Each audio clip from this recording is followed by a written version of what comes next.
Who is it? Hooyo ma joogtaa? Hooyo Mataalo. She went shopping. Hooyo markay timaado haba xabiibaa kuu timid ku dheh. Okay, habo. Yo, walk on. Assalamu alaikum. Damanti Nikosodawada, and welcome to Hooyo Mataalo podcast. I'm Lee, short for Liban. I'm Sam, short for Samata. And yeah, man, we back, baby. Back for another episode. And this week, I can't lie, I'm excited. Got a brother on who, a good brother that I met on Clubhouse. We met on Clubhouse and we met up in real life. And yeah, man, good brother who we're gonna be friends for life, innit? Yeah. What's that thing they say? For life first. Life is, yeah. Yeah. Nah. I don't even want to give him an introduction. You have to introduce yourself, brother. Nothing to introduce. That's it. Okay, so I'll stick with my Clubhouse name, innit? Say no more. Identity purposes. That's it, man. That's it. So I'm known as Abu Yusha.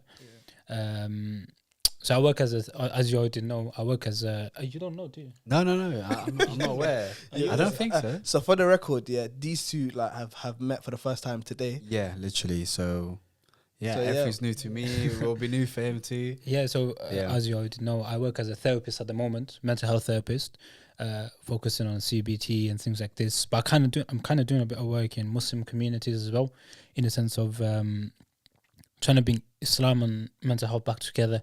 Also in the secular community, reminding them that we were the ones that kind of cultivated this science.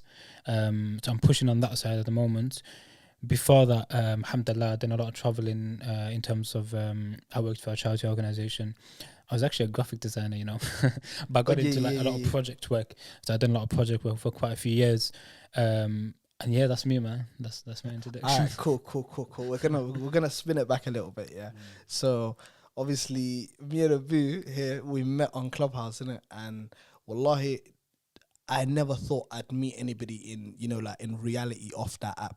But alhamdulillah, obviously, I've met Abu. We was chopping it up on Clubhouse, had some good conversations, like some good rooms and whatnot. And yeah, that good things can come from an app like that, wallahi. But yeah, man, it was unfortunate that Sam couldn't. You went on Clubhouse too much, was you? Brief spell. Yeah, I came on as a sub myself back off. Yeah, no, brief spell. But to be fair, you know what it is, at the end of the day, is if you get a great connection of socials, which is rare anyways, then there's always a benefit. Do you know what I mean? So, when Lee talks about someone highly and says, you can have great conversation with someone like yourself, then there's always a great thing. Do you know what I mean? So no, we're really glad because it all started off in it. Like at first, wallah, I swear, like from what I remember in it, you was a very quiet guy. You'd be on your journeys and just be listening in it. Yeah? Absolutely. And then wallah, he started speaking. And everybody kept encouraging you to speak more in it, whatever the case was. At first, it was more like, what happened initially. Like generally, the small rooms, it's the conversations are just standard conversation. It was when we were speaking about something. Let's just say I had an interest in and you had an interest in. Yeah. Because we come from different communities and we come from different dynamics and different life experiences, them conversations were very enlightening. In the sense that you'd come from your perspective, I'd come from my perspective. Then we'd go in deep about it. We'd have a go on and on. We'd look around. Everybody else has gone from the room. There's about 2-3 of us left. But it was very, very interesting because again, thought-provoking discussions, and I think that's the main thing. Yeah, that was the main thing. But that's on one hand, and then you got like the other rooms where wallah, he'll start speaking, and then you'll just have like 15, 20 people just like on mute. Listening, like mashallah, well, he's got that ability to captivate an audience, bro. I swear to God, man. And obviously, you know what? We forgot to shout out everybody else on that app, innit, that we used to be in rooms and that with, innit. Big up everybody. Too many names to mention, but yeah, man. Wallah, you'd go like remember the period where like for instance. You'd talk about you'd give us stories about like these crazy clients that you came across. So it'd be more like situations and experiences that I've come across in the last few years, and there's like how what can you take from that? What have you seen? And it'd be more like a lot of us aren't exposed. We're not exposed to what actually takes place. We don't know, like, how many of us have had a phone call where it's a Muslim telling you that, a Muslim family telling you that so and so person is suicidal, or so and so person is going through severe depression and we don't know what to do. Very few people. 100%. Only those who are in the field, or those who are involved in community work. Like, inshallah, with your work that you do, maybe there'll be a high possibility you come across a lot of that. Definitely, Majority of the world live in a bubble, innit? Yeah. We live in a passive society. 100%. If we were to say to people, what is the biggest problem in society? It's going to take them a moment to think beyond something as basic as marriage. Even though if they were to say marriage, then you would say, okay, break it down. How does that impact greater society? Where and how? They don't know. They just know there's a marriage crisis. But how? How does that impact the wider scale of society? How does that impact children? How does that impact the economy? How does that impact the structure of a man? 100%. We don't think about this. This is the big problem in a sense of the lack of thinking. So it was more looking at these cases, or looking at his experiences. I mean, you were sharing your experiences as well. So two-way then. Yeah, it's a two-way thing. He makes out it's a one-way. No. Do you know what it was? Yeah, I was like what I used to do was I'd kind of like, I'd try and be like some sort of a host on there, innit? So I'd always ask like, who's got stories? Like, who wants to tell a story? whatever, and then get other people to speak other than myself. So I'm pointing the camera away from myself. You know what I'm saying, to other people. But I did from time to time share experiences.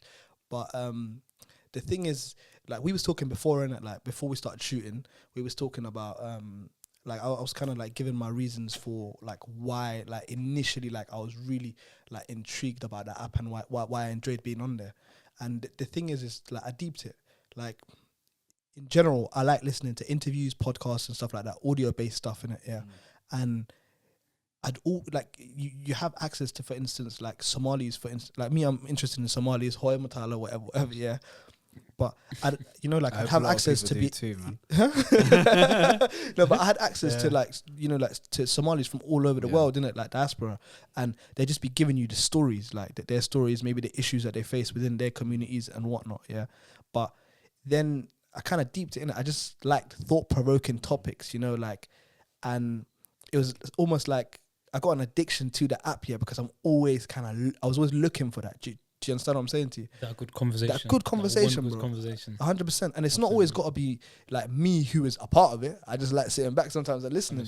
So yeah, that's what it was. So what was the biggest thing what was the biggest thing you noticed on the app in general from your experience? What's the biggest thing you can take from it? Like we were saying before we started shooting, innit? Like that app there, if I was to sum it up, I think I read this somewhere in it, but it's so accurate. It's an introvert's playground. That's what it is, isn't it? Because it allows people who because you have a profile, you have a picture on there, and like nobody knows who you really are unless you reveal that. Like you can say whatever you want and just you can just have fun in it.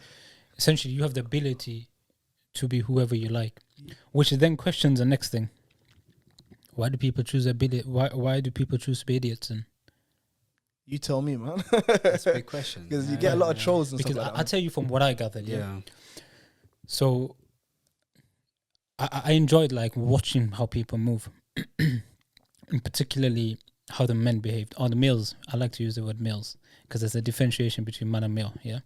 So how the males behaved, and the biggest thing I notice is we have a society or aspect of society which is full of emotional males. Okay. Full of emotional males, where we have the opportunity to be whatever you want to be, whomever you want to be, and you choose to be an emotional person. In the sense of, bro, how many guys scream down the phone to argue with another man? Yeah. Nah, but deep this. Yeah. You're 25 or nearly 30. You're sat at home with a phone in your hand.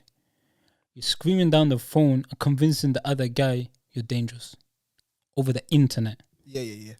You have the ability to be a stand-up guy. You have the ability to be a guy who shows restraint, ability to not be phased. But if a person on the app can trigger you, Wait, what about your family or what about your friends? Yeah, How if you are the worst person on the app, you're worse in person. Yeah, Worse. Definitely. You're getting triggered by a nobody, bro. Essentially, you're getting triggered by a nobody. No, but you know what's funny that you say that? I used to see a similar thing on Twitter. Like, I remember, like, I've been on Twitter for years, yeah. But I remember there was a little transition period. I can't remember what year, maybe 2014, 2015 or whatever, yeah, where people used to, like, they used to go, send me your postcode now. Like, DM me your For postcode example. now. Yeah, that I see that regular on there. But I think you mentioned it before today. You said it has to do with emotions. At the same time, we said that you feel like the men are more emotional than the women. Yeah, Yeah, ready yeah. to get into Yeah. it. Yeah. You know to get in. Yeah, no, Sure. I remember you mentioned that, and I was like, really? Okay, so check this, right? So we have this discussion all the time, and you hear it on these apps all the time, but you hear it in person as well all the time, right? I tell you, I move my head too much. No, it's cool. Let's go Go for it, man. bro. So we have this conversation Yeah. all the time. Women will be saying, "I want an emotional man." Yeah, we hear this all the time, right? Or a man who has In touch with his his in touch, emotions. that's the one. Yeah. Yeah, yeah, With yeah. his emotions. Yeah. Okay, khalas, no problem. What does this mean, though? This is essentially a man who is unruled by his emotions. He is free with his emotions. You don't want a man who is free with his emotions. You want a man who has discipline over his emotions, 100%. because the whole aspect of the man is self-discipline, right? Of course. And there's certain characteristics we look for in a man, or that should be in there for a man, Yeah, yeah, yeah. and which you would differentiate between a man and a male based on certain characteristics. Actually, you know what? Let me spin on you guys. What characteristics consist of a man? Not a male, a man. What would you say? What comes to mind? What differentiates between a boy and a man? Do you know what? That's a really good question. I'm not- Self-restraint, I'd say. Okay, I think self-esteem. that's one. someone who stays true to their word. So, like, you know that saying, a man of his word. Like that one there. Yeah, it always sticks. Yeah. Okay. What's above that? That's an aspect. What's above that? What can you think of? Control, like being, I don't know, being that's in similar control. to- Yeah, similar to what he's saying. That's similar to self-restraint. Yeah. Do you know what? Just make it easy for us. You guys want to? You guys, okay. I tap out, man, I tap give us a out. letter that it starts Okay, with. okay, Also. okay. Nah, I tap out. A little man. hint. to the answer. Okay, please. check this. Yeah. Umar bin Khattab was asked this question once, and you gotta know who this guy is. Yeah. This guy was the essence of a man. Was Umar bin Khattab, in the sense of the fear he put in a person without even speaking in his enemy. He used to cause insecurity to a person without speech. Just his name was known globally. To this day, 1400 years later, there are still people who have fear for him, fear of him, who hate him, his enemies, etc. Yes, you have to understand who this is. And he was asked this question, what is a man? He goes, the fundamental foundation of a man is, number one, his knowledge, meaning his intellect. Number two is his honor. And number three is his religion. And then he goes, the essence of manhood is his character. That in a nutshell summarizes everything. Why? Why did it say intellect? Okay, check this. When today's day and age, if you ask a woman, summarize a man, they never talk about our intellect, because men are assumed to be dumb now. I mean, women are doing better in education than men, right? Yeah. Women are doing better. Yeah, of course. They work hard, they get better grades. Women are genuinely more eloquent in their speech than men. Yeah. We're surprised when we meet a smart man, because in every conversation, a man will be like, yeah, but you know what it is, and he doesn't say anything. He says a lot of words, but he doesn't actually say anything. There's no weight in his speech. It's similar to them being shocked, as if they came across someone who's actually got away with their words. Yeah, basically. Yeah. And like, if you listen to guys talk, they don't say words. They don't say sentences. They just take words. And every so often, do you know what I mean? Nah, don't, because you said, do you know what I mean? Do you know what I mean? Yeah. But nobody knows what you mean, because you didn't say it. Do you know what I'm saying? So the intellect is huge, because anything you do has to come back to the fact of the ability to think.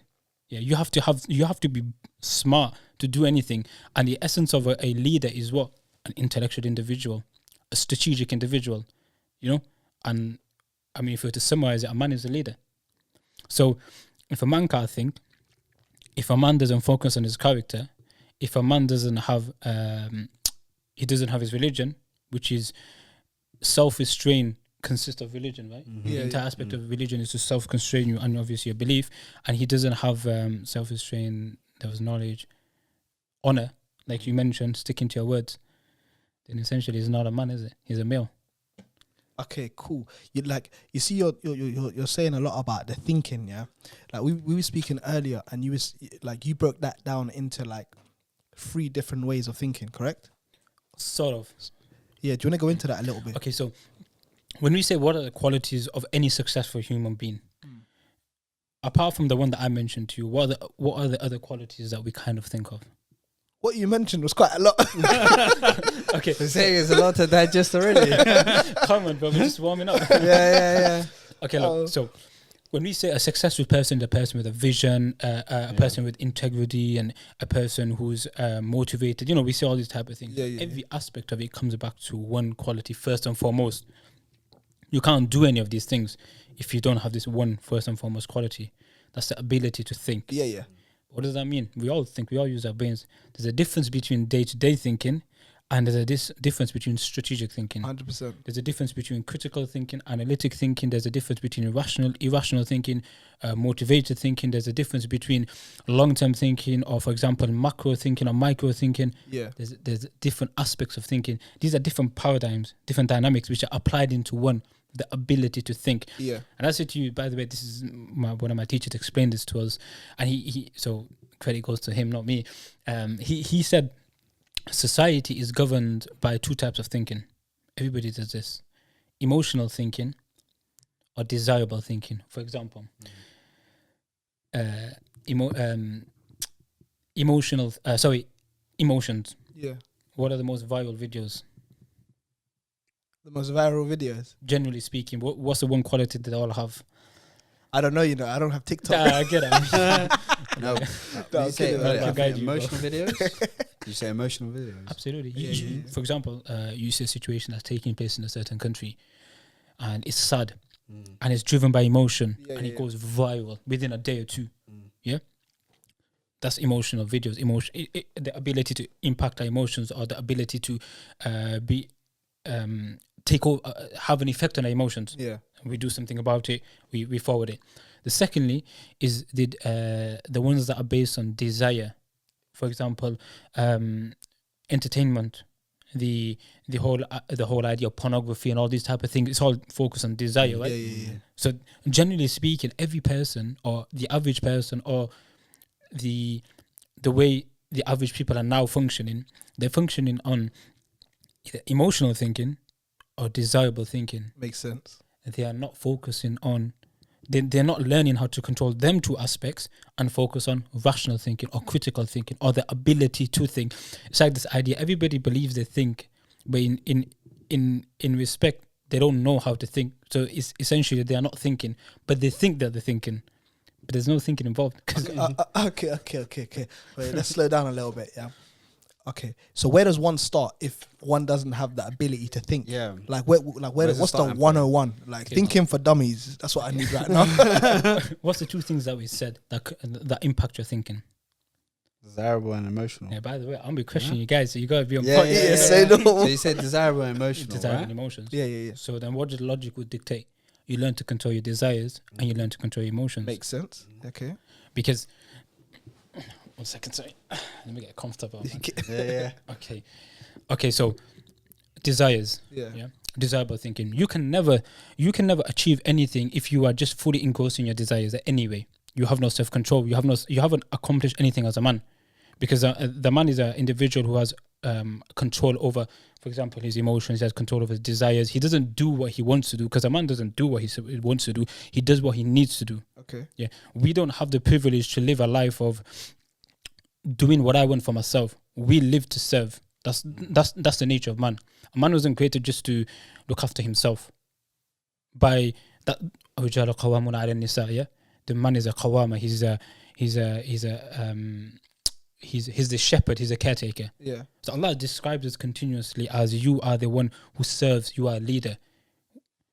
Every successful leader is a leader who serves. who takes care. So he learns to detach himself and his needs and focus on others purely, but making sure he doesn't let go of his fundamentals as well. That's Islam essentially for man, right? Yeah. He does these things. So if you take it back to desire, you have to learn to, have control over your desires, whether that's food, whether that's women, for example, whether that's women, whether that's how you spend your money.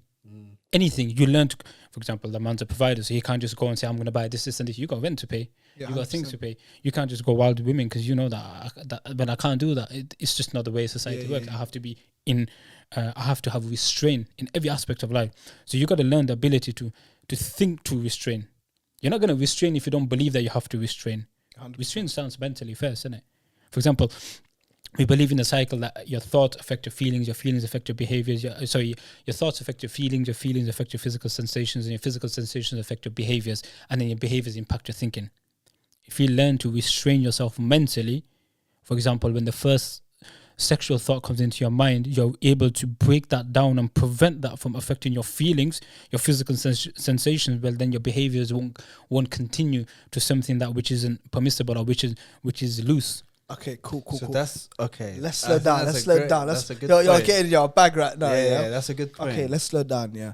Okay, this sounds nice. Yeah, but what? Okay, so I'm guessing that obviously this is a lot easier said than done. What is a practical solution that you have for somebody that wants to, of course, self-restraint and But the first thing, like you said, is always is a first thought. You know, when it comes to your own desires. You know, when you said as the first sexual thought that comes in, how to stop that.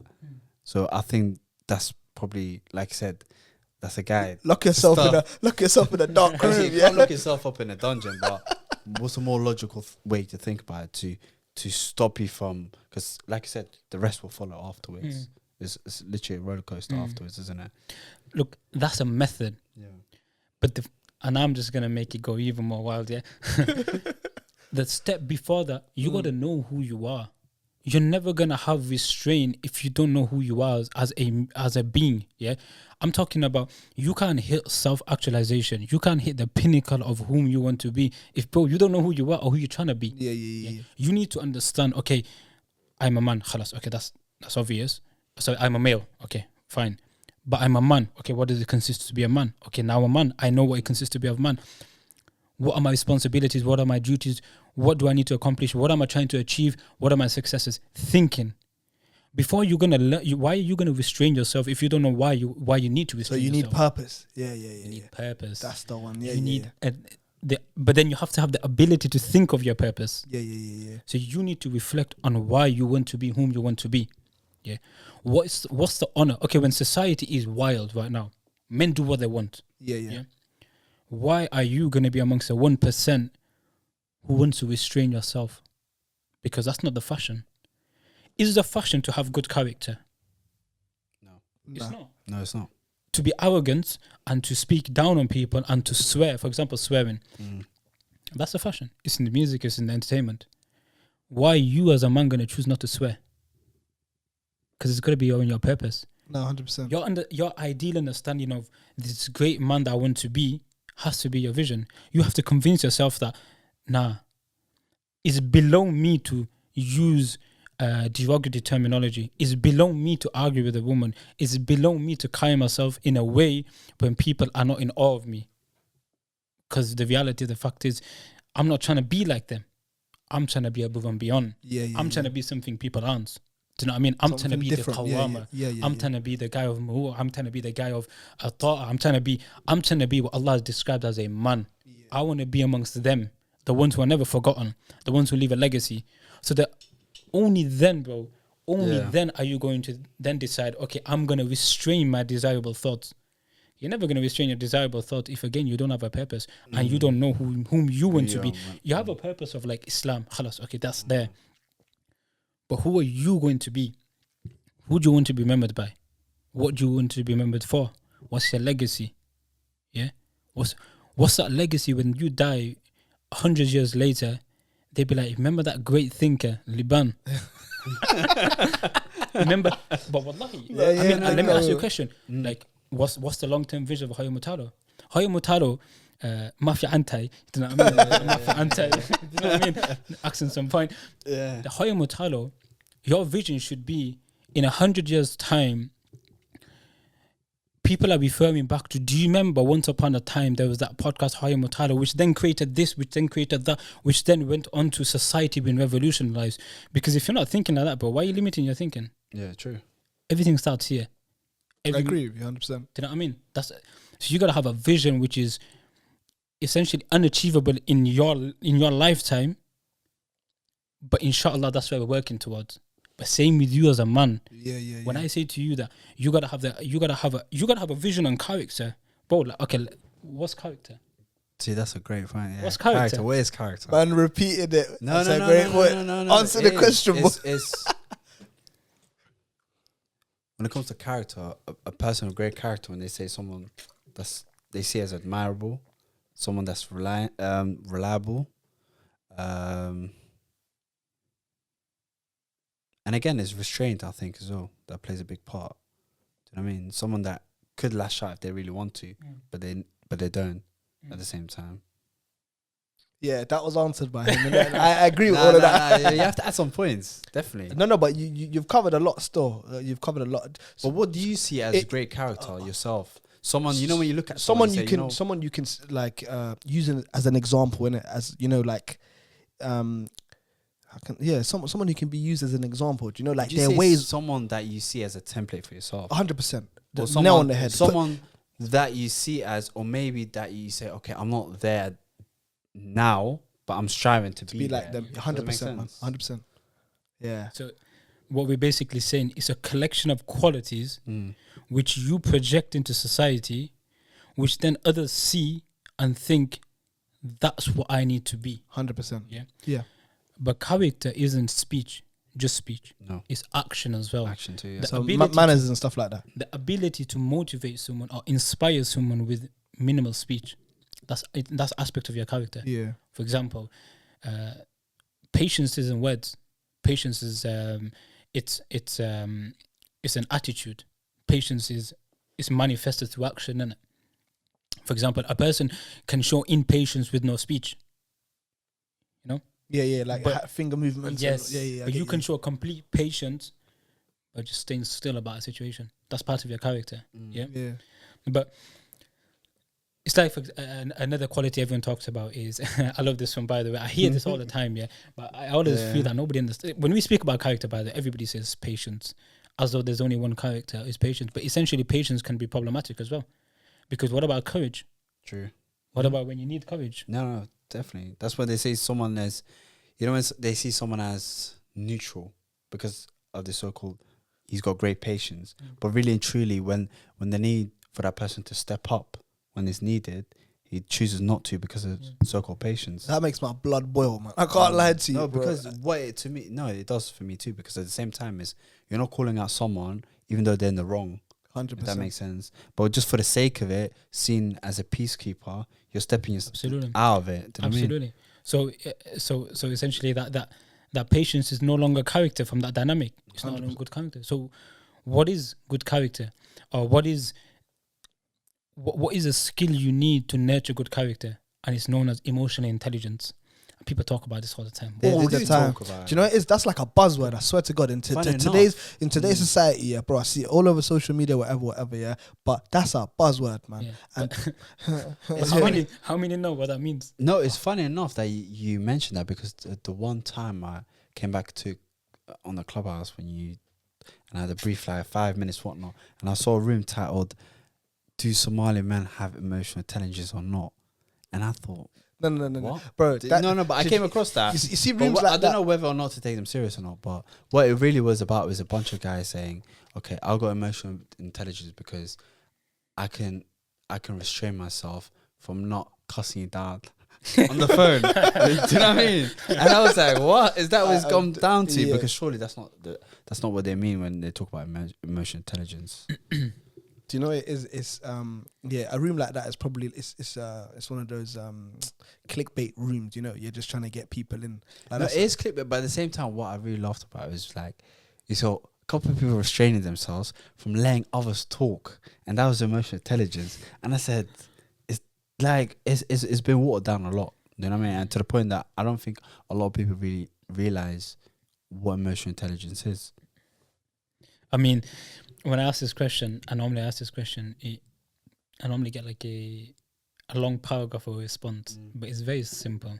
Emotional intelligence in its manifestation, not in its definition, manifestation is very simple. It's the ability to understand people's behaviors. Yeah, remember this. This is, you guys are getting, this is a gem. This is a pocket rocket. Yeah, are you ready? Yeah. Okay, The go on. ability to understand people's behaviors and control your own emotions. The ability to understand why a person is moving the way they are, what they are actually doing, not based on what they're saying, what they're doing, what they're trying to say, how they're maneuvering, and then controlling yourself enough to not respond to that, but be able to think rationally to respond to that in a manner that they need, not what they want. Do you know what I'm saying? Yeah, 100%. You come in a certain way, behave in a certain way to me responding, you want me to respond a certain way. Yeah. If I respond with emotional intelligence, I can diffuse that situation and inspire you by having the ability to be emotionally intelligent. This is a huge quality of a leader, because the leader isn't a person who responds or reacts. It's a person who understands why something has happened and then respond in a manner which is calculated. You can't calculate a matter if you don't understand a person's behavior. For example, why is he behaving like this? Has this got to do with childhood? Is there something going on with him? Is there an emotional problem? Is he feeling insecure? Does he lack knowledge? Does he know what's going on? Is he not reading dynamics? Have you read the dynamics wrong? Have you not seen it from a different perspective? Put yourself in his shoes. What's going on? This is the ability to lead, isn't it? And the ability to lead isn't responding to just every situation. Is to literally lead. You got to take this individual and lead him. So you got to have emotional intelligence, and that's it goes hand in. When you have emotional intelligence, you also understand your own behaviors. You understand why you act. Why you understand that? Okay, I'm this way because of X, Y, and Z reasons. You understand why you think the way you think. You understand why people sit in a room in Clubhouse and give their own definitions of emotional intelligence and what the idea of masculinity is, because they're trying to project on people that I'm a man, use me as a standard. You understand these things, you sit back and you listen and thinking, okay, no problem. Is that what you're trying to do here? But we don't know how to read people, innit? We lack this ability to read. And when we lack the ability to read, we don't understand what people are actually saying. I always say this, I've probably said it to you, listen to what people are actually saying. Listen attentively. You'll come to the conclusion they're either venting their pain or they are literally saying nothing. Even intellectuals, it's called intellectual jargon. This ability to speak in such a in such an eloquent way, but in essence, you're not saying anything. And how many times have I showed you that, and I've done it? Hey, listen, I don't know how much I'm able to share. That's what I'm going to say. But just touching on what you said there, right? I think I spoke to you, Lieben, about this a long time ago. Would you not say at the same time, someone like that, you know, when you first came to Clubhouse and whatnot, you took a step back? Do you know what I mean? You observed first of what's really going on here. Do you know what I mean? Isn't it at the same time as someone who's very observant and the same one is able to digest of what they really, what they've witnessed, and at the same time, what is that they can put characters to people? Do you know what I mean? At the same time, I think that's what I thought it was, but there's more to it. Do you know what I mean? Like you said, you named all these different elements to it, and that's what really makes it leader. It's not just someone who's just observant, but is able to digest and then take action based upon what they know now. That is. I mean, put aside just Clubhouse. Yeah. I mean, listen, let's stop with this Clubhouse, okay? Yeah. Go on. I mean, in general, yeah. Yeah. I'd say it's first and foremost, you can't learn another person until you've learned yourself in it, because you know yourself better than anyone. So when you learn to critique yourself and monitor yourself and see yourself for whom you are with the dirt within yourself, only then you have the ability to see that in other people and monitor them and see them and why, and you have the ability to empathize with them as well. For example, if they come in a certain manner, you're able to feel sorry for them, or you're able to share their situation because you know, okay, they've got these weaknesses, but they've got X, Y, and Z benefits. So you have that skill first and foremost. or when you need to create that skill first and foremost. Once you have that, then you can navigate whom people are and why they are, and that's why like it'd be difficult for people to trigger you, because again it goes back to the idea you know who you are. You don't need to prove yourself. How many times I've had this conversation where men need to stop trying to prove themselves to everybody else. Prove yourself to yourself. Yeah, that's and the to issue. Allah first. That's a big issue, man. That's a big issue. Very big issue. This conversation once we had, and a brother goes, I'm gonna make that amount of money, and if this woman comes and starts making more money, my partner comes and makes more money than me, then it's motivation for me to make more money. And I'm listening to that, and I was trying to break it down. I'm thinking, as a man, is that it? The ability to make money. As a man, is your responsibility just money? No, but why does he need for her to come along and make more money for him to be motivated? Why can't he motivate himself to make more money? What's going on here? Yeah, He's using his measuring tool based on a social norm. And on top of that, he's believing, again, Muslim, yeah? He's believing his success is based on the day he's shrouded in the white cloth and put in the ground. He believes his success is how much money is in my bank balance, which I'm not going to have access to anymore, and my family's going to take. He's taken that as a tangible tool to measure his success.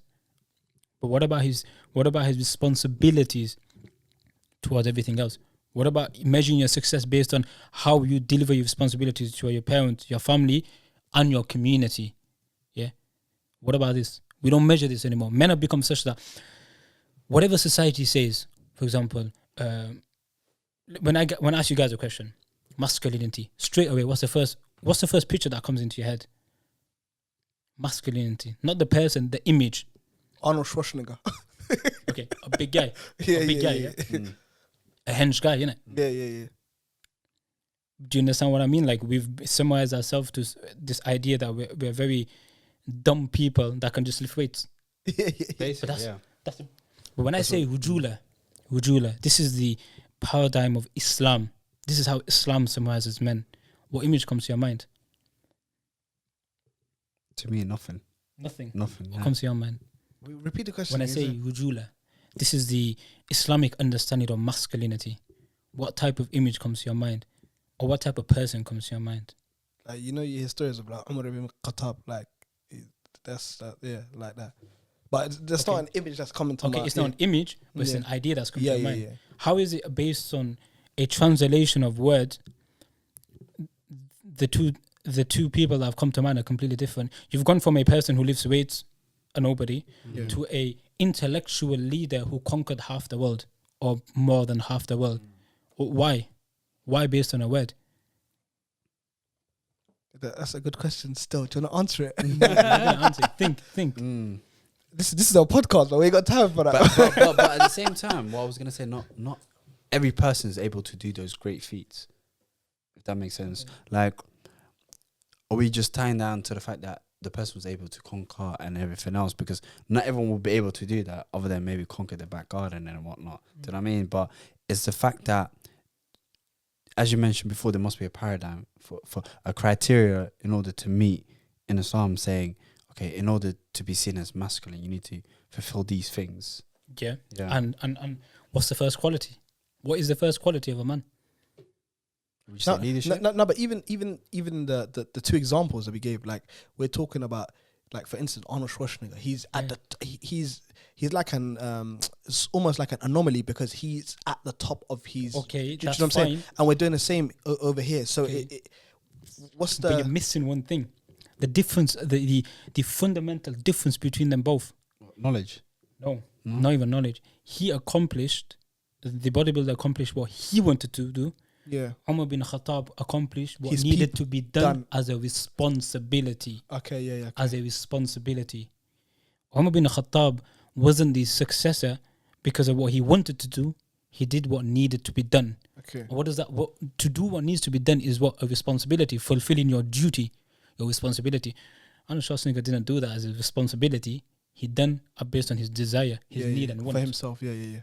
Umar bin Khattab is known as a greater leader than anybody based on what he done, what he needed to do.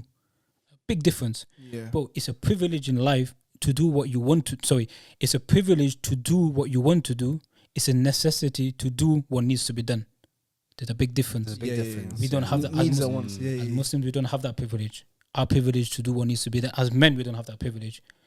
We didn't have that privilege. Why? Allah knows best, but we didn't have that privilege. So this privilege of doing what needs to be done, it comes down to the quality of responsibility.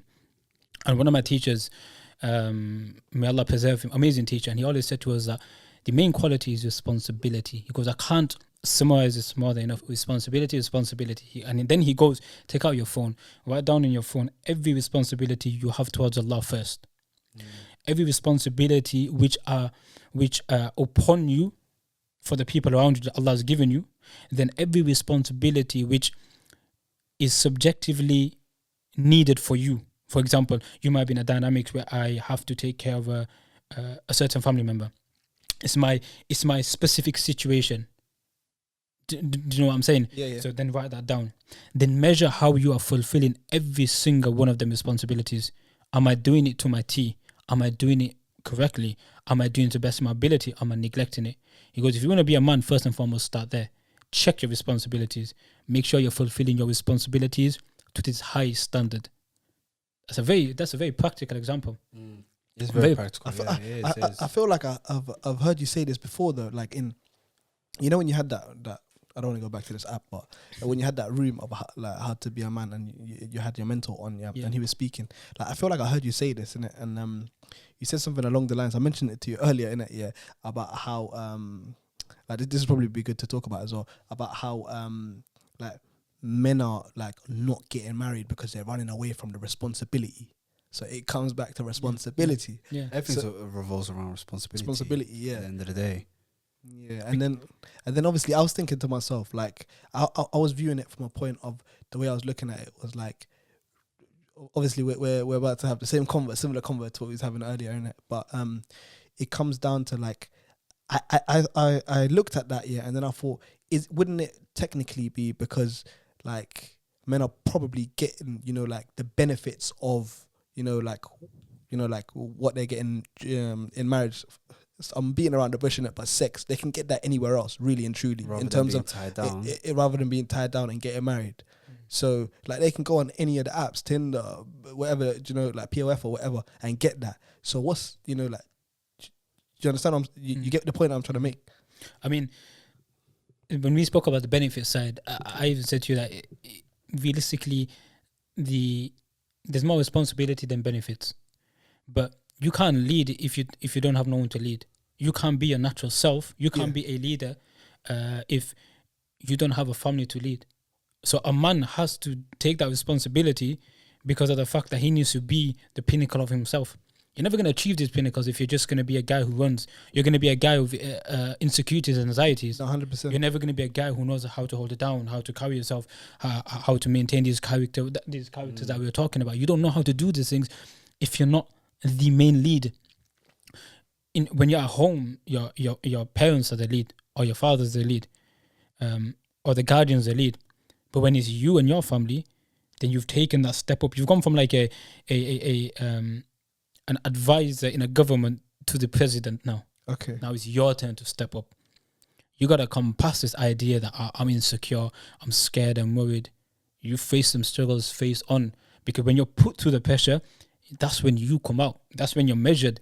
How good am I? Like, I mean, I'm good at the talking, but how good am I in the manifestation of what I'm saying? Getting the job done. So you haven't. I mean, look, our benefits, like I said to you, like we don't even own our own money as men. Our partners have access to that money. Allah's given them the right to have access to that money, our family, etc. Right? Yeah. Men are never it's never been for the benefit. We don't do things for the benefit. We do things based on responsibility and the need. This idea of the greater picture, and it all comes back to the thing of a leader. A leader doesn't lead out of what he desires. He leads out of what needs to be done for his community, and he leads because they need a leader. He lives to serve. Yeah, he does. And the worst leaders are those who do what's in their benefit. We call them dictators. We know about dictators. Yeah, but the ones who do where it's known as like islahul ra'iyya, this idea of taking care of your flock or taking care of your people. Yeah. Okay. We would consider him the pinnacle of a leader, innit? That's the same thing, bro. Okay, so let's look at the state of affairs here in today's society. Do you coming from like the perspective of a woman, yeah, like do you think that there are the men of today are leaders? Like, are they? Do you know like what's the state of affairs today, my friend? Like, what do you? Someone once what's said the situation at hand? Someone once said a statement which got me thinking as well, and they said, "Is it dangerous to be submissive to this leader because of the fact that he doesn't have the qualities of leadership?" And that made me think. I'm thinking, wow. And there's a lot of joint leadership too. Sorry to cut you off. Absolutely, Like absolutely. women want joint leadership. Do you know what I'm saying? Like, 100%. but then it comes back to like I remember speaking to you like before, and it comes back to the fact that one person has to make the final decision. Do you know? 100%. Look, the question you first asked was State of affairs. state of affairs. Yeah, I'm answered indirectly, not directly. And I'll give an example why. If you were to ask a man, "What's your character?" Does he know how to answer that question? No. Then how the hell does he know how to lead? He doesn't know about himself. How is he going to know about another person? Bro, how are you supposed to lead a group of people if you lack the ability to know yourself? How are you going to learn to know what these people are? What was emotional intelligence? To learn other people's behaviors, to know how to maneuver around other people's behaviors. You're never going to know how to maneuver around other people's behaviors if you're at the age of 30 and you've not even learned about yourself. You've lacked the ability to understand what your benefits are, or what your flaws are, or what your good characters are, or what your negative characters are. What gets you triggered, or what's the onset of your trigger. You've lacked all these abilities. You don't even know. You can't even have that conversation. Someone asks you what's your character, and you say, "Well, you know." Do you know what's funny? Do you know what I'm thinking of? I'm a good guy. I'm a good guy, but you know. Do you know what's funny that I'm thinking of? That thing that you always hear. What do you bring to the table? Everything you're saying there is summarized. What do you bring to the more table? or less, it's literally what you said. What he said actually is what do you bring to the table? But then you're unsure of yourself. What you really do bring to the obviously take away the financial side of things, anyways, right? What else do you bring to the table if money wasn't really something that would be on the list, right? Financial security, whatever that might be. Then that makes a person really think, oh, what do I really bring to the table? Do you know what I mean? And that's what it is at this point. It's like people don't know themselves too well, man. And I think that's what it is. I mean, how true is it in terms of, are you the person that you think you are based on? Are you the person who you think you are? If you were to see yourself through the lens of somebody else, are you actually still that same person in terms of your character and who you are? And there's a question. Actually, you were there when I did it. When I asked this question to a few people who, in particular, there was one or two people who I knew that they struggled to understand their own characteristics. So I asked them a question about, what's your favorite color? Do you remember that? Oh my god! And they said they said something about the color. Then I said, no. Tell me the characteristics of that color. Why that color is so important to you? No, but wasn't it an animal? That was different. Okay, That was cool, different. cool. The color, why? Because color is something that's personal to you. An animal is something which is exterior as to what the value you see in something else. The color is internal. The color is a definition of you, or it's a reflection of you. So when someone says, I like the color, we should try and. Do you know what's funny? Yeah, this here was so funny because people are just volunteering. Yeah. Like with the animal one, people are just volunteering, and that's what I found it mad funny, man. And then he's telling them about themselves, and like the things that do you know what? We should try. Let's try it. Let's try it. Yeah, let's try it, man. Are you sure? Yeah. I say no more. Go for it. Okay. Yeah. You tell me your favorite color. I say green. Green. Okay. Tell me why that's your favorite color based on the qualities, and what the qualities reflect. I say green because just the landscape. So what about the landscape? What about landscape? I say about the landscape that you can walk around wherever it's parks or anything else, and then you just feel Can I step in? 1 second, wait. You feel what? You feel what? Say what you're about to say. That you just feel that you're on your own, and you're just walking. Okay, so the quality there. You mentioned to be alone in a sense of freedom, yeah? Yeah. Openness. What quality can you take from that? From openness? What can I take from that? The open person, maybe. Okay, very good. That's one quality. Open person. What? Tell me another characteristic, or tell me another quality about green which you like.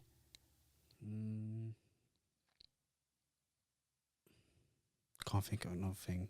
I think You have to. why? You have to be able to think, bro. I should have given you a disclaimer before you started this, innit? Yeah. You have to be sure, like, this is your favorite color, number one, and you have to have actual reasons for why this is your favorite color. So, like,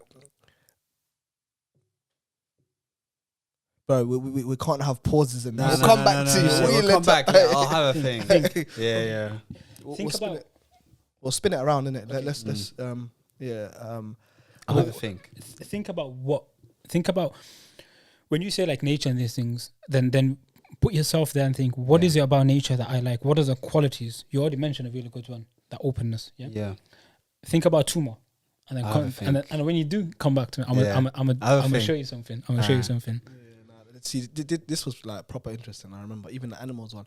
But the thing is with me, I couldn't really. I don't like animals, innit? So no, it's not that I don't like animals, innit? Yeah, that's what it is. I don't care. Shout out to Jum's Cut. Shout out to Jum's Cat, man. But so I couldn't really give an animal in it, but color, yeah, I done that, but I can't remember what came back from it.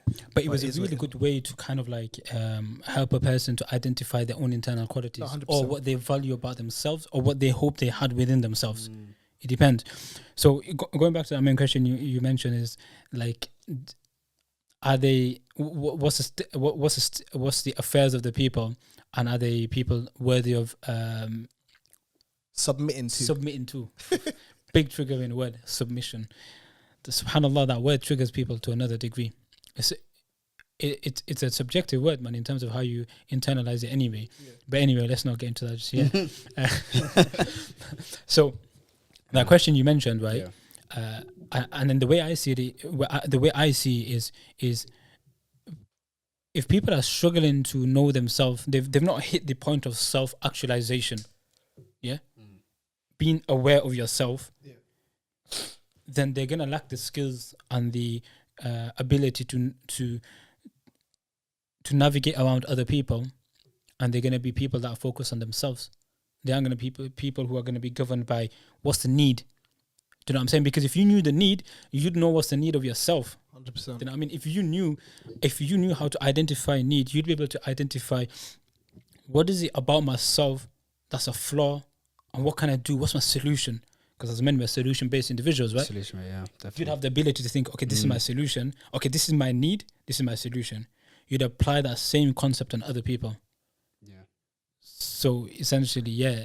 I mean, I don't blame that women struggle to identify that in men, because we don't make it. We make it tough for them, innit? Because we lack that. Don't want to throw him under the bus, but wallahi, that's the truth, man. Yeah, I agree with that, actually. You know what I mean? At the end of the day, we are there to be seen as consultants. At the end of the day, as solution-based people. Consultants. No, seriously, that's the way it is, because it's like we do it automatically without even thinking. Do you know what I mean? When women are faced with any issues, right? The first thing that springs to mind is, well, how can we fix it? Even before they finish the explanation, we've already thought of a solution. We've already thought of a solution. By the way, that's a really good point. Let me tell you something, right? On that point, you know, I've spoken a lot about this, the issue of pornography and how it affects the mind. And do you know what's crazy? Like, I didn't know whether you'd be happy about talking about that. No, that's an amazing. Because obviously that's a trigger warning and all of that business. Yeah. So trigger warning coming up, yeah. So you know this. You're cool with me talking about it, yeah. Me, yeah. This is very beneficial, man. No. Listen, this is the harmful nature. You know that. Okay, we'll talk about it, my bro. So we know there's an absolute crisis when it comes to the addiction of pornography. Yeah, we know this. Even without looking at the statistics, we know this in terms of the nature on in terms of the movie scene, the music scene, how people conversate, how people talk freely about this stuff. Anyway, yeah. But before we go into that topic, based on what you said, Sam, about problem solving, did you know when you are overly consumed with pornography, there's a certain aspect of your brain which start to literally, by the way, it starts to literally like shrivel up, and that the aspect of the brain that it happens to is the aspects that's used for problem solving. So what? So don't get what? Wallahi. Get smaller than that. Wallah. Man. The research is on. It's called "Fight the New Drug." If you go on Google and you type in "Fight the New Drug," yeah, it's a massive campaign they've been doing for many years in educating people on the psychological aspects, the science aspect, the emotional aspect, the social aspect, about pornography. Obviously not the spiritual aspect because it's not a Muslim-based organization, but they speak about all this, and they show the research that shows the excessive amount of dopamine that's released and the other chemicals that's released in your brain, and how it affects your brain, where it literally, the wording they use is, it will literally change your brain. Change, bro. That is no joke. Yeah, that's It not. will literally change your brain. No, but you know what's That is crazy some as well? serious stuff. Like with a lot of the, like obviously when I first stumbled across you, whatever, I remember you used to tell a lot of stories in it, yeah. And like a root issue, a constant I'd always see across like a lot of these, like hearing these stories about these tapped guys, yeah. Like, for some reason, it's always there's always addiction to pornography or something like that in there, correct? Addiction to pornography. Like basically, there was a research done where they took in America, where they took all the like the psychopaths, the criminals, and the one thing that all had in common was they were heavily involved in pornography. Okay, another one. Many of the ex-Muslims, a big trigger warning, yeah. Many of the ex-Muslims that I have one-to-one sat down with, all of them had one consistent quality: pornography. They were heavily involved in pornography. Because number one, pornography, it goes back to what he said about thinking. It touches upon two things: the emotions and the desires. It keeps you entertained, and on top of that, it fulfills them desires, and it plays on your emotions. And the psychological aspects of it, how it affects your brain and all that, is huge. I mean, we don't even need to go into that. The fact that how it can makes your mind toxic and consumes your mind to the extent that, I don't know if you want me to say this. This is But go for it, man. Listen, no filter, man. Go for check it. this, yeah. How is it as men who are involved in pornography, they are fully aroused, yeah, over the idea of incest pornography? Think about it. One of the most casual categories of pornography that people watch is incest. This idea of a stepmom, yeah, it's a huge category, yeah.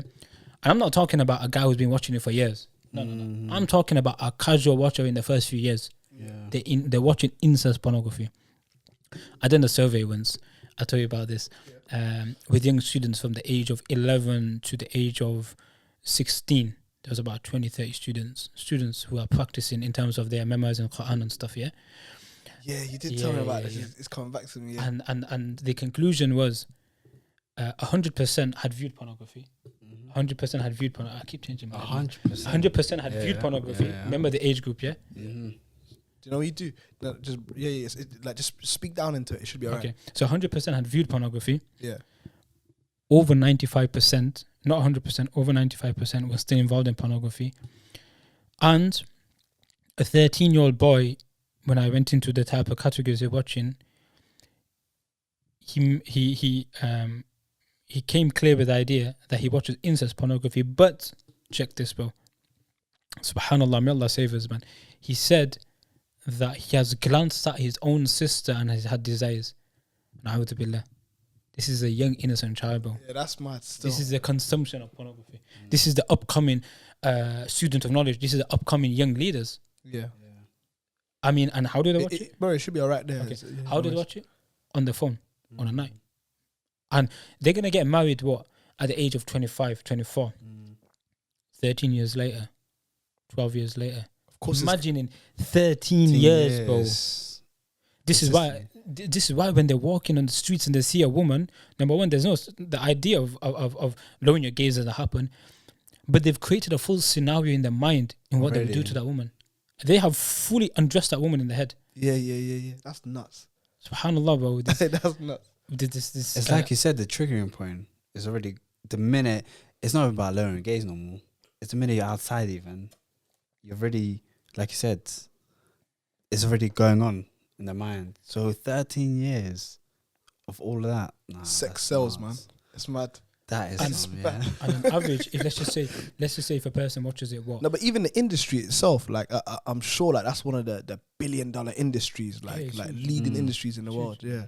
They did the survey. I think I read it last year that the most viewed pornography video last year or the year before was an underage. By the way, average views. Yeah, underage woman, underage girl, underage bro, who was being like violated by like a type of mechanism too.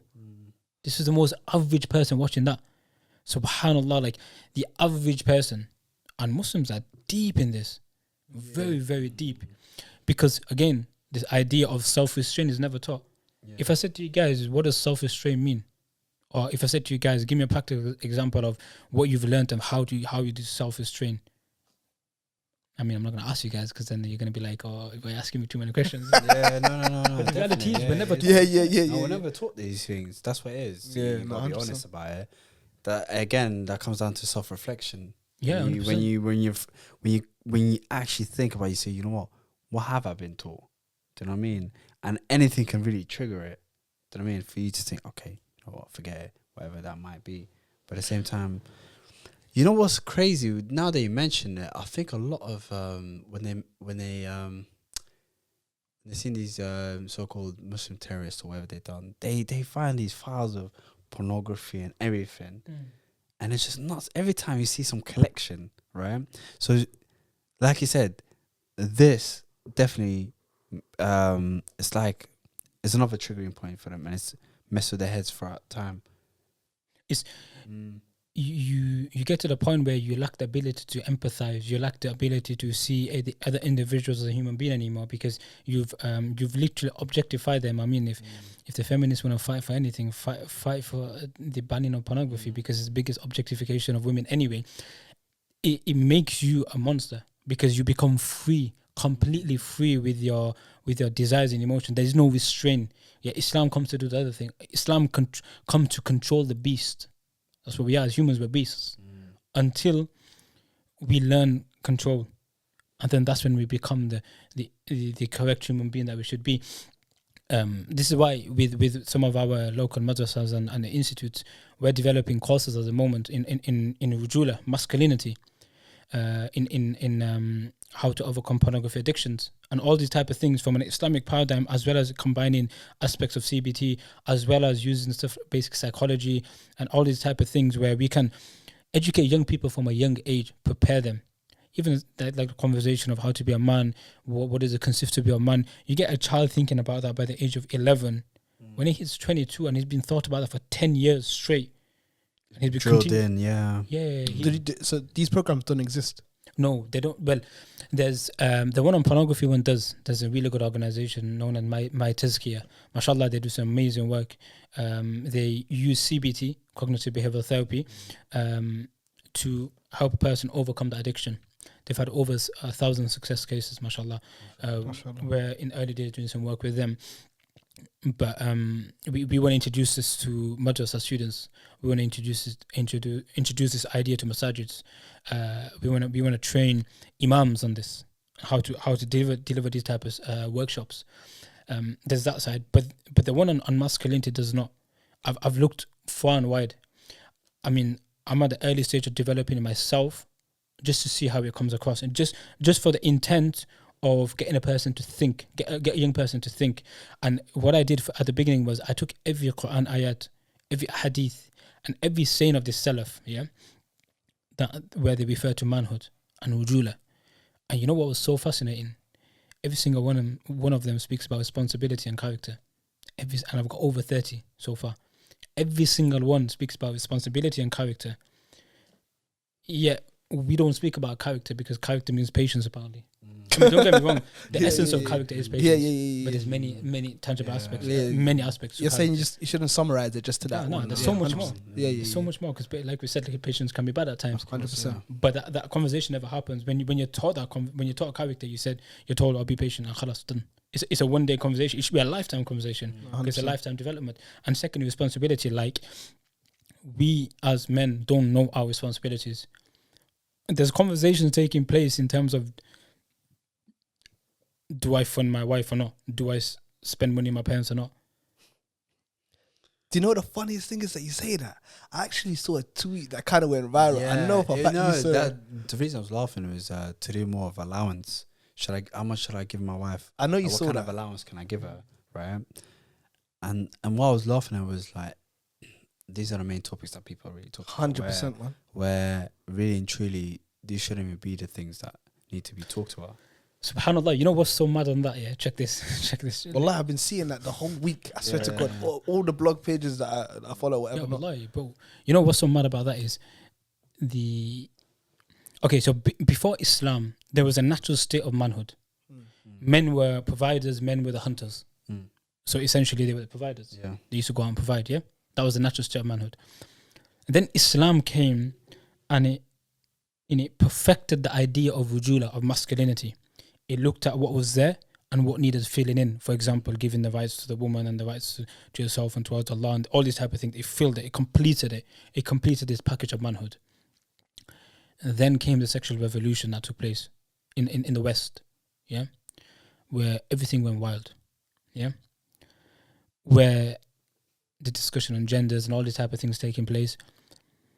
Now, men are not, or males are not born, or males are not, they're not indoctrinated with the basic understanding of manhood at level 0. They are born with a -10, or they are indoctrinated with a -10 understanding of manhood, where the conversation is the basic fundamentals of manhood, never mind the qualities of a man. They're still discussing what is a man. Now they're discussing is like, am I a provider? But the entire society from early on, the nature of man was a provider, whether you're Muslim or not. I mean, when I think about the non-Muslims that I know, and I'm talking about the senior ones, the elder ones, their husbands were providers as well. It was normal, bro. It was how you saw a man. You always saw the man as a provider, as a leader. But today the conversation is so behind, so far back, that we're not talking about, not even the fundamentals, we're talking about the essential belief of a man. What does it consist of? We're way back. That's why we have these conversations are coming out now, unfortunately. It's very diluted. I think you literally said it perfectly there. We're discussing the idea of a man. Yes. and that's what takes a lot of these conversations around. Have you not noticed how much should be paid during this time? How much should he give you certain allowances, or what should he allow you to do, or these other things? So again, it's because it's the idea of a man, because at the same time is literally what you said. Now, this is the thing now, the way I look at it anyways, not myself, but the best way to say this is, then as guys, is it because they didn't fulfill their roles at the same time? Is that why they're being questioned at this point? Because now you got women as providers too, right? They're making their own money. Now, what can a guy do then in order to, of course, he might be a provider then too, but now you got two providers. Now, how is he able to distinguish himself? It comes back to what we were saying earlier about there has to be a final decision maker, so there has to be a leader. I mean, No, but that's what it's come down to. Yeah. But that's an issue. Would a woman accept a man who's only playing 50% of his role? No, innit? No. So then, when a man is playing 50% and a woman is playing 150%, and she's playing 50% of the man's role, why? Make the man play his role, and you play your role. Because if you as a man decide to play 150%, which is 100% man and 50% woman, she ain't gonna accept that. No. So are you as a man, why accepting a woman to play your role? You're weak. You're weak as a man if you allow the woman to step in and say, don't worry, I'll be 50% man for you. Bro, it's an L. It's a big L. Yeah, it is. Step up and play your role. You're not gonna do half your job, and your colleague's gonna come and do his job and your job, and you're gonna be. It's gonna be hard for a long time. No, it's not gonna happen. It doesn't work like that. It's not gonna happen, bro. I swear. No. I didn't expect it's an L. No, because it is. But at the same time, if we look at the fact that, okay, now what it is right, you're both working. Let's say, right, a scenario funny, you're both working, whatnot. you make more or less the same amount of money. Now, what comes as a guy, you're trying to be the provider. You say, you know what, I'm taking care of all the expenditures when it comes to rent, the utilities and everything else, right? And what you can do then is, of course, end of the day is her money. You could put some money then aside for maybe a rainy day or whatever that might be. But what some of these conversations what going down is, okay, we now earn the same amount of money, we might as well go 50-50 on the bills now, right? So that's what you're saying. Now she's taken some of the responsibilities that are entrusted upon you, so now she's taking 50% of the male side, if that makes sense. Do you know what I mean? She's taking 50% of your role, innit? Yeah. So you have to accept that. It's gonna be a bad trigger one. Go on. 50% man in the relationship, innit? Okay. You're 50% Yeah. man. Okay. You Let me throw a spanner in the works. Yeah. Well, All right. no, Living in London. Listen, living I in. was gonna say, just before you say that, you know what you just said now, right? When it comes to that, so does that mean that you get 50%? Let's say because she took 50%. 100%. You can't have the benefits of a leader but not be the leader. It doesn't work, bro. That's a dictator. You can't do that. You have to play your role to gain your benefits that you want. Just like the woman has to play her role to get the benefits she wants. If she ain't gonna play her part, well then you know what? You don't get your benefits you want. And if the man's not gonna play his part, he doesn't get his benefits he wants. You have to put the work in to get what you want at the end. It's simple, bro.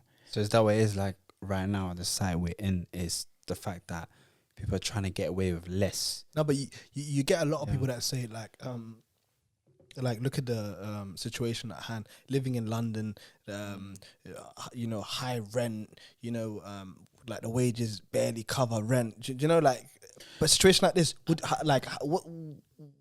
what do you do then? You know what I'm saying to you? If you're there's a difference between a person who's financially successful and a person who's financially responsible. Financial success is the outcome. Financial responsibility is the quality. When people say, I want a financially successful guy, well, that can be problematic because where's his success come from? Does he mean he's a person who's made quick money one off and after that he's lazy? It's not a quality. Look for qualities, yeah? Financial responsible is a man who will do whatever he needs to do within his paradigm, within the paradigm he has, which within the regulations he has to fulfill the need of his family.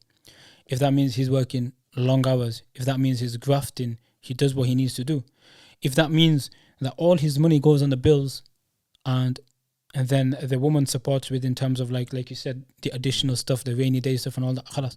If that means that you can't eat certain food, well, you can't eat certain food. But you got to fulfill your responsibility. Because a responsible man is a man that won't accept just the fact of, you know what, I'm going to struggle and I'm just going to sit back and forget it. That's a depleted man. That's a passive man. That's a weak man. A responsible man is, okay, I'm struggling. Okay, let me check my expenses. I ain't going to buy trainers. I'm not going to buy no new clothes for 1 year. I'm going to walk. I'm not going to drive. It doesn't matter. I don't care what's going on there because I have self-actualisation. I'm aware of myself and my duties and my responsibilities. It's coming down to that basic idea, knowing who you are and what you need to do and what you need to fulfill and doing what needs to be done. Khalas, that's it, bro. I'm not this idea of I have a standard to live up to and I've got to do whatever it takes to fulfill that. Forget that, man. It doesn't work like that. It don't work like that. No, it don't work like that. Them men are not valued, man. Them men are forgotten. Bro, they get buried on the earth and then the people around them don't even go to visit them. But the men who do something in society are the ones who are always remembered and throughout history. They're the ones who books are written about them. They're the ones who change society. And even if you're not remembered, Allah will give you the ajr that you deserve for the years to come. You could change one thing. You could change this idea of manhood, for example. You could spend your life working on that, changing how people think. They could never remember you. But every person who then becomes the man that they're supposed to be and the ripple effects it has on society, you could die and nobody remembers you. Everything after that you get khair and ajr for. But instead, what do men want to do? They want to argue with women about what it consists to be a man and no, I don't need to do this and I don't need to do that and emotional stuff like this. And going back to this idea of when we were talking about Clubhouse was you have the opportunities to be who you want to be and you choose to be an idiot. Wallahi, it's mad. No, it does. True. You know what's mad, yeah? When you first said that, it's so true. It's literally the idea of it itself. But what it is literally just men arguing with women, just day and night, more or less. That's what it is. I mean, listen to men talk when they sit with men. They either speak about women or sports, distractions. I have my own theory when it comes to sports. I'm not gonna get into it. And then Sports, as in football, you mean? And yeah, stuff like that? sports. Yeah, you probably heard it. And then secondly, women. Yeah, men don't think about anything greater. They don't know this idea of let's think on a macro perspective. Let's talk about something macro. Let's take a problem, let's dissect it, let's have a discussion, let's do research, and let's come back and think of a solution and then think about implementation. But instead, this is what happens. You know what the biggest problem is? Da, da, da. You know what the biggest problem is? Da, da, da. Next week, you know what the biggest problem is? Da, da, da. Or we are experts at giving advice. Wallahi, in a room, 10 man giving 10 man advice, everyone giving advice to each other. Everybody's, it's like what I said once about Twitter. It's a society full of unmotivated people giving motivational advice. Yeah, Wallahi, it's true though. No, it is. Everybody's giving advice. To who though? Like I listen to it when discussions are taking place and you should do this. And who you talking to though, bro? Because we're all in the same problem. Yeah, nah. But who's gonna come and do the solutions? It's so Nobody. mad. No one wants to though. That's what it is. Nah, it's so much still, man. I got a solution there. Start a book club. Nah, But is that what you mean with when people come together and really have fruitful conversations? Is that what it comes down to? Or when you were saying sports, for example, and these things, would you say that what it is that it doesn't allow people to think further than just that? Why? And Why does it not allow them to think further? What does it come back to? Is what you bring it back. When you're heavily engrossed in these type of entertainment and sports, how does it affect your thought, your thinking pattern? What two aspects does it play on? emotions. And What, desire? desire. It does, of course. Because you can literally go on the same topic for a good hour and a half and it's all emotional based conversations. You're not going to convince the other about a certain thing, right? Obviously, if you bring stats or whatever, then maybe you can convince that person. But other than that, it's literally just 2 hours just hardcore going at each other. But then now I understand what you mean. If it's other than 10 guys being together maybe and having a fruitful conversation, and actually from that you get some kind of, you think about, okay, I've taken this away from it, let me think of a solution now, if that makes sense. 10 years, imagine 10 years you've had the same conversation about sports, which is subjective anyway, because it's based on a person's likes rather than the facts. If it was based on facts, everybody would support in the team which is factually the best team, but everyone supports the team which is the emotion connected to anyway. So anyway, you talked about this for 10 years. You're programmed to think like this now. You program yourself to think in an emotional or to think in a desirable way. Do you see what I'm saying? Yeah. And I'd say test this with your peoples. When you sit down with your guys, before you sit down and say to them, okay, we're going to have a conversation on this topic. Yeah? And then sit down. Have only a conversation on a topic and then think about a solution. See how many people engage. See which ones are struggling to engage. See which ones are struggling to be involved. And then look at their lifestyle. They won't have a vision. They won't have objectives. They won't have aims. They'll be living within just simple motions, and that's it. Because we have it's that this global idea of dumb down men. Dumb down the leaders and nobody's going to lead. Nobody's going to question the status quo. Everybody's just going to stay within the motion. It's like them videos that you see when they make them cartoons of everybody just walking in the same line and, like robots. 100%. Yeah, literally. Wallahi, we've been programmed like this, man. With some of the brothers that I spend time with, Allah Mabarak, amazing brothers, and once a week when we sit and talk, this is the discussions. Every discussion is based on the last few months. The discussion has just been on manhood, and not by choice, just by nature. We start bringing it back to the problem is manhood, and then we're going to manhood, then we're going to wujuda. Okay, and now this is literally at the point where now is okay. We might not be able to change the entire society yet, but what we're gonna do is we're gonna by putting our brains together, we're gonna create a course. Then we're gonna go, and who are we, man? We're nobodies. But then we're going to go to a institute and say to them, listen, we've developed this course. We've got it checked by scholars. We want you to have a look at it. If you're happy with it, or we want to have this conversation with your young students, and we want to see the effects it has on them. That's a simple solution. Take another problem, pornography. Okay, khalas, raise awareness. Give me another problem. We can think of solutions on the spot, bro. This is awareness in itself, man. This segment, that, you know, This is we awareness speak it, itself. Like, It's like basically, to me, the way I look at it, it's like a wake up call at the end of the day, because it's uncomfortable conversations that people shy away from. 100%, man. But at the same time, it's a necessity. Do you know what I mean? Where, and I said this to Lee before. I said, you know, what really gets the clicks is just stupidity, and you know, when you come back, it comes back down to entertainment. Is it entertainment? 100%, man. Desirability. You know what I mean? 100%. So, and it's that's what it is. But people don't go to YouTube to sit there and listen to something and think, because people are not there to think. Yeah, the lie is more entertaining than the truth. Exactly. Man. They don't know how to think. It's crazy.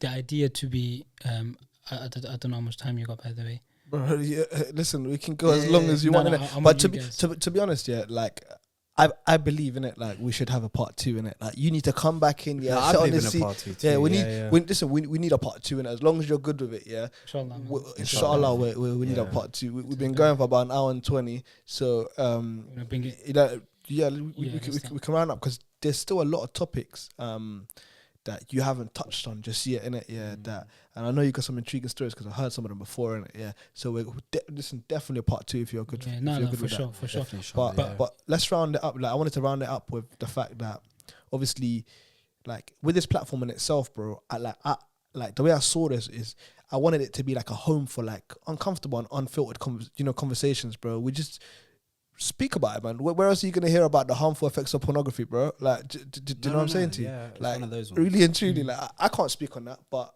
I know a brother that can. Do you understand what I'm saying to you? And yeah, so No, for sure. we just need uncomfortable conversations to be had on public platforms, and that's it, man. That's awareness in itself, man. Absolutely. The dialogue has started, and you continue it.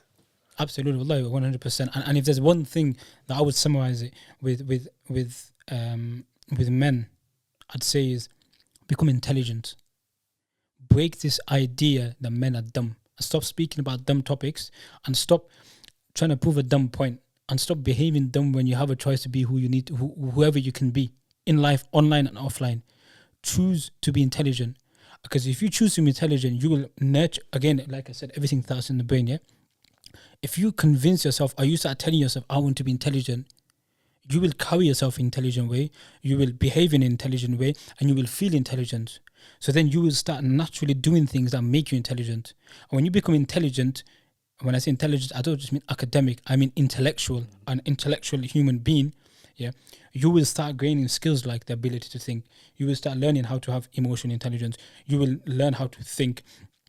All these type of things you'll consume, because you're not going to even read an article or a method on how to think if you don't believe these are aspects you need. So you need to learn, as guys, we need to learn to want to be intelligent, because men, like Umar bin Khattab says, it goes back to this quote. Umar bin Khattab says, the foundation of a man is his intelligence, his honor, and his religion. And the essence of his manhood is his character. If we were to make a plan on all these 4 qualities, a plan, a 5-year plan, a 6-year plan, a 1-year plan, basic tweaks we're going to do on these 4 qualities, just imagine where we're going to be then. 100%. So would you say you would, first of all, when you have those points, you need to reflect on yourself first?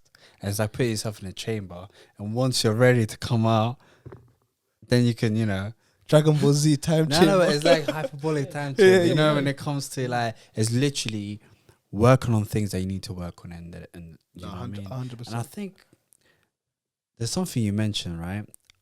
It was like, you know, the qualities that you think you have, and when you ask someone else about the qualities that about yourself, right, and they start naming other things that what you thought it was, then how does someone reconcile that?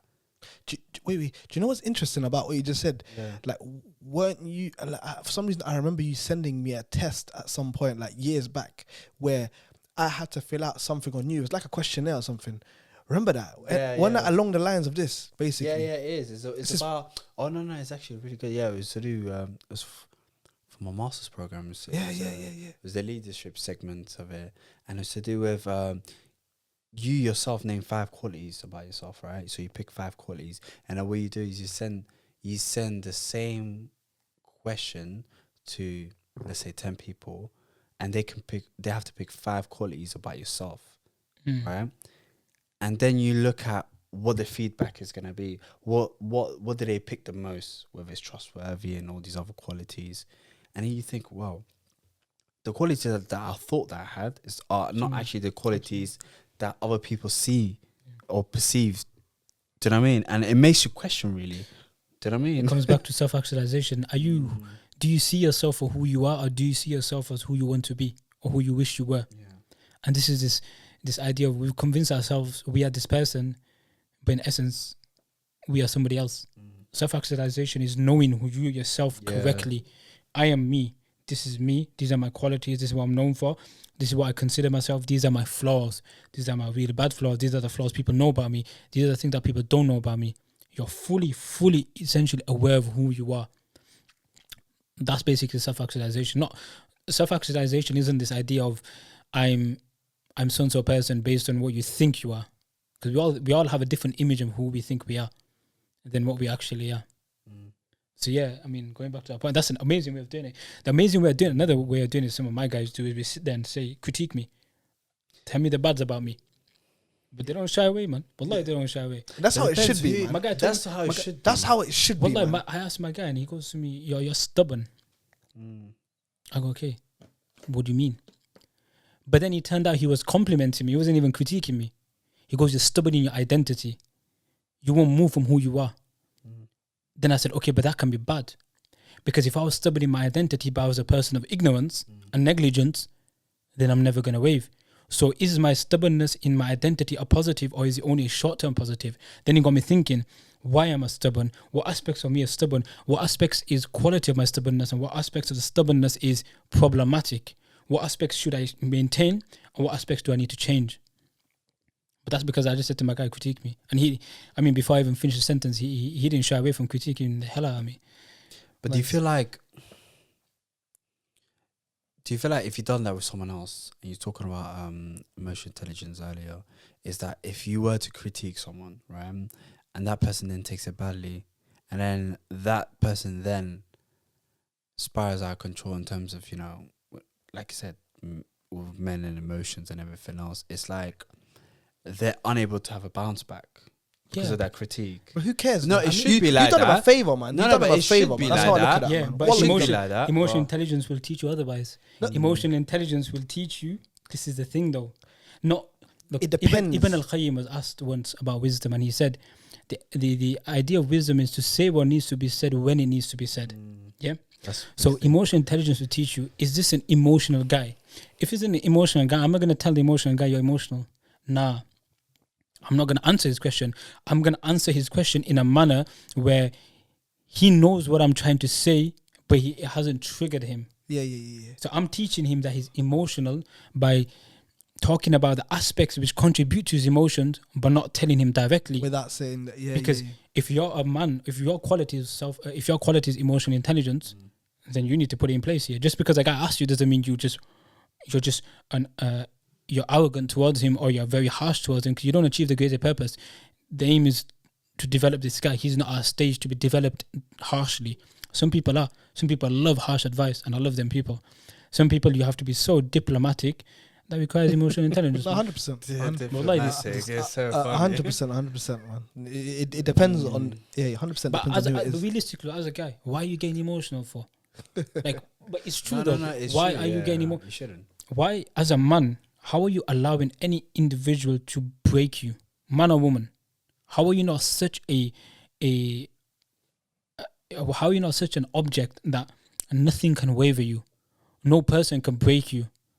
Like if you stood that strong, wallahi, everybody feel insecure around you, intelligently insecure around you. They'd feel emotionally they'll feel emotionally insecure around you. They'd feel physically insecure around you, because it's never based on.